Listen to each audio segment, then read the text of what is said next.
오늘은 폴 자네의 법칙에 대해서 말씀드리겠습니다. 이 오른쪽에 있는 사진이 알렉산드르 르네 자넷이라고 유명한 아주 유명하지는 않지만은 많이 알려진 학자입니다. 이름 들어보신 분도 있고 못 들어보신 분도 있을 거예요. 이 사람이 어떤 사람이냐 하면은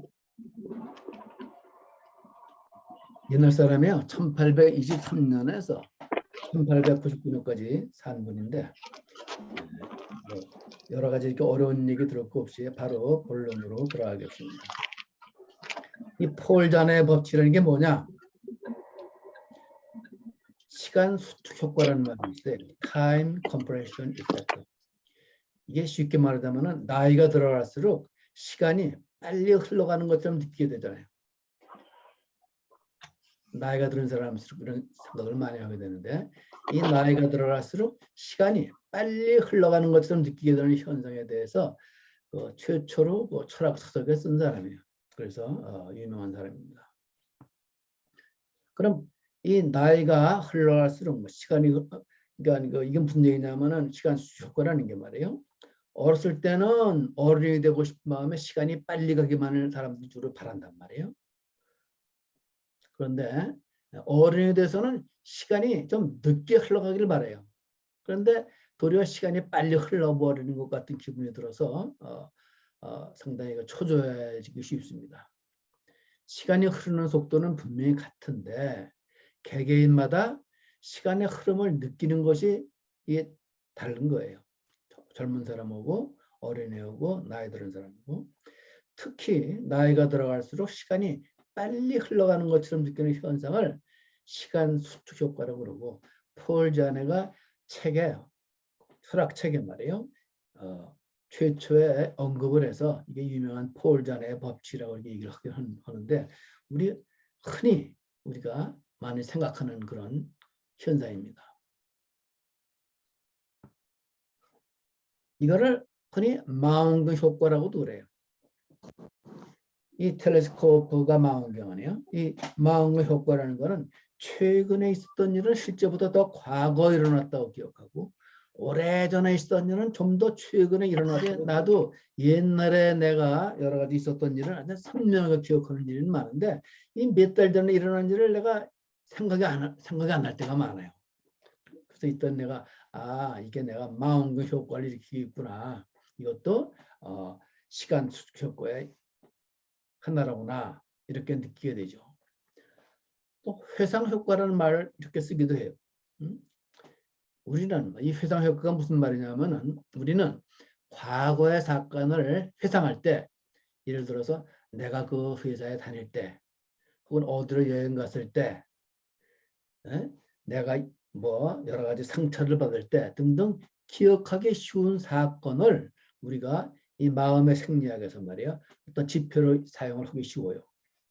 그런데 나이가 들어갈수록 이 지표를 활용할 수 있는 어떤 사건이 줄어들어요. 색다른 경험이 줄어든단 말이죠. 그리고 평범한 일상이 반복되고 새로운 기억이 줄어들게 되는데 이때 이런 현상 때문에 시간의 흐름이 빠르게 느껴지는 거다. 이렇게 설명을 해요. 그래서 이 회상 효과로부터 우리가 효과를 보려고 하면 말이에요. 시간 수축 효과라든가 회상 효과에서 우리가 어느 정도 이 장점을 이용하려고 하면 우리가 과거에 행복했던 혹은 의미 있었던 과거를 보다 열린 마음으로 회상을 하고 새롭게 바라보는 힘이 필요하다. 과거에 있었던 것도 우리가 상처가 많고 그런 걸 오래 잊어버린단 말이에요. 근데 그런 것도 나이가 들으면은 좀 더 열린 마음으로 과거에 나에게 상처를 줬거나 이런 것도 새롭게 해석할 수 있잖아요. 이러한 새로운 해석을 통해서 우리는 엄청난 내면의 풍요를 누릴 수 있고 소위 인간의 성장이라는 건 바로 그런 거거든. 나이가 들어 철에 들어갔다는 거는 과거의 회상, 단순한 회상이 아니라 그 회상을 통해서 우리가 성장하는 것을 노인의 성장이라고 볼 수가 있습니다. 그러면 나이가 들어갈수록 빨리 흘러가는 시간이 우리는 야속하게 느껴지잖아요. 그래서 좀 더 더디게 시간이 흐를 수 있도록 지루한 일상에 새로운 경험과 추억들을 많이 만들어내는 사람이 이런 사람이 현명하고 행복한 사람일 것이다. 내가 스필 주변에 이런 걸 책을 많이 보면 이런 얘기들이 많이 나와요. 이런 얘기들이 많이 나오는데 이런 어떤 과학적으로 이걸 설명하는 사람이 별로 없어요.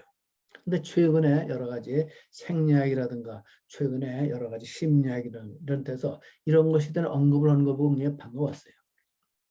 물론 뭐 정부나 기업에서 나이가 많아서도 말이요 중요한 프로젝트 뭔가를 수행하거나 고관직에 이르는 사람들은 얼마나 행복한 사람이에요. 또 음악을 하거나 책을 쓰거나 화가 이 모든 사람이 각각 자기 재능에 따라서 산다 그러면 그것도 좋은 일이에요. 행복한 일이에요. 그러니까 우리는 제일 중요한 거는 우리가 이 시간 수축 효과라든가 어떤 이 회상 효과라든가 이 마음 효과를 어떻게 효과적으로 활용하느냐 이런 것이 굉장히 노인의 삶을 현명하게 사는 중요한 수단이 될 수 있다. 이런 얘기가 됩니다. 이렇듯 말이에요. 사람들마다 심리적인 시간의 속도는 틀리잖아요. 그런데 다행히도 물리적 시간만큼은 어린애나 어른이나 똑같잖아요. 평등하다고. 그래서 이게 물리적 시간이 평등하다는 게 이게 우리 인간에게 굉장히 큰 위안이다. 돈이 많은 사람이나 적은 사람이나 혹은 지위가 높은 사람이나 낮은 사람이나 큰 집에 사는 사람이나 작은 집에 사는 사람이나 이 물리적 시간이 똑같아요. 똑같다고. 그 물리적 시간을 어떻게 효과적으로 활용하느냐 이게 인간의 큰 지혜다. 돈이 문제가 아니라 자기가 돈을 조금 갖고 있더라도 그 돈을 갖고 얼마나 효과적으로 쓰느냐 이게 중요하다 이런 얘기가 되겠죠. 인간에게 시간은 중요합니다. 특히 나이가 들수록 그 흐름은 더욱 빠르게 지각되기 위해 1분 1초가 정말 금쪽같이 느껴집니다. 그런데 인생에 있어서 가장 소중한 것은 금이나 돈으로도 살 수 없듯 시간의 흐름도 마찬가지라는 거예요. 그러니까 시간을 잘 활용하는 게 제일 중요하다는 얘기죠. 그러니까 나이가 들어갈수록 우리에게 제일 중요한 일은 뭐냐? 이걸 생각해 봤을 때 가장 근본적인 일은 시간을 잘 활용하는 겁니다. 그럼 어떤 게 시간을 가장 소중하게 활용하는 거냐? 이게 중요한 거예요. 근데 이 책을 보면서 내가 느낀 건 말이야. 이게 어려운 일이 아니네. 가장 쉽고 가장 평범한 거. 우리가 음식을 먹어도 가장 흔하고 주위에 많이 있는 걸 먹는 거에 그게 현명한 거 아니에요. 건강을 유지하는 거라고. 아주 달고 시고 맛있게 먹고 이런 게 건강에 좋지 않아요. 우리 주위에 흔하고 편하게 먹을 수 있고 이런 게 좋은 거란 말이에요. 커피보다 시원한 물이 좋을 수도 있는 거예요. 사실은 말이에요.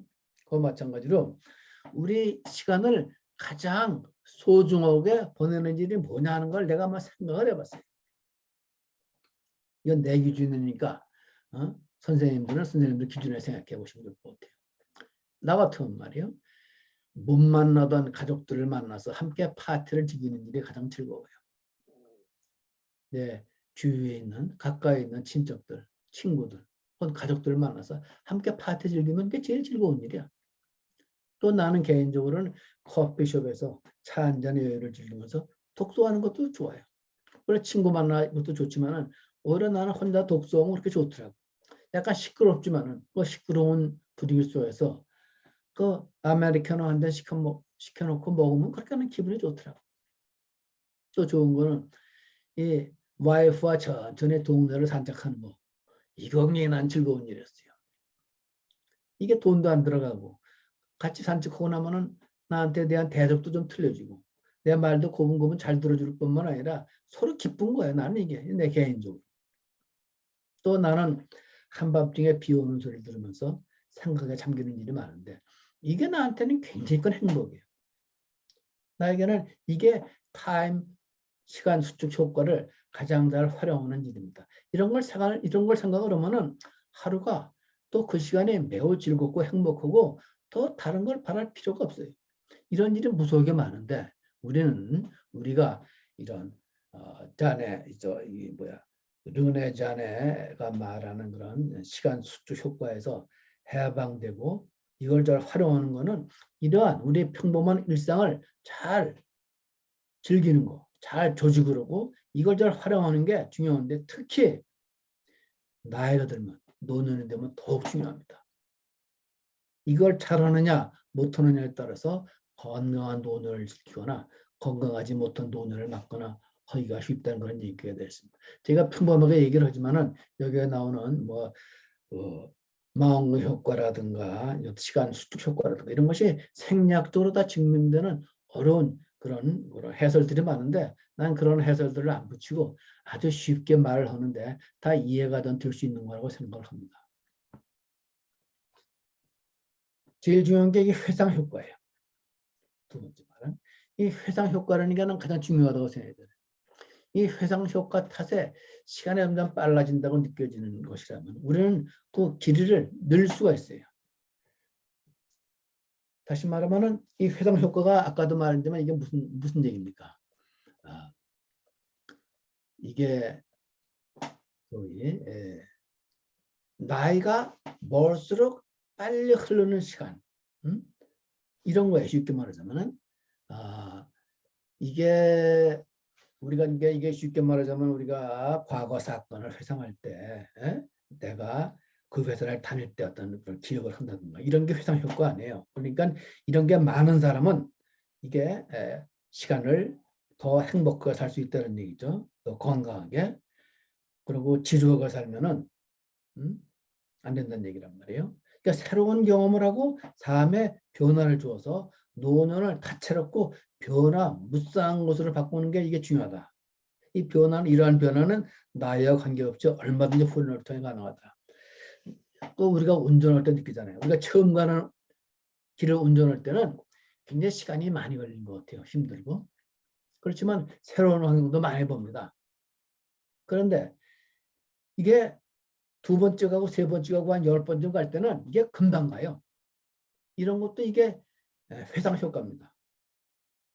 그러니까 우리가 회상 효과를 잘 활용을 한다는 게 굉장히 중요하다. 그리고 그 회상 효과를 잘 활용하는 것이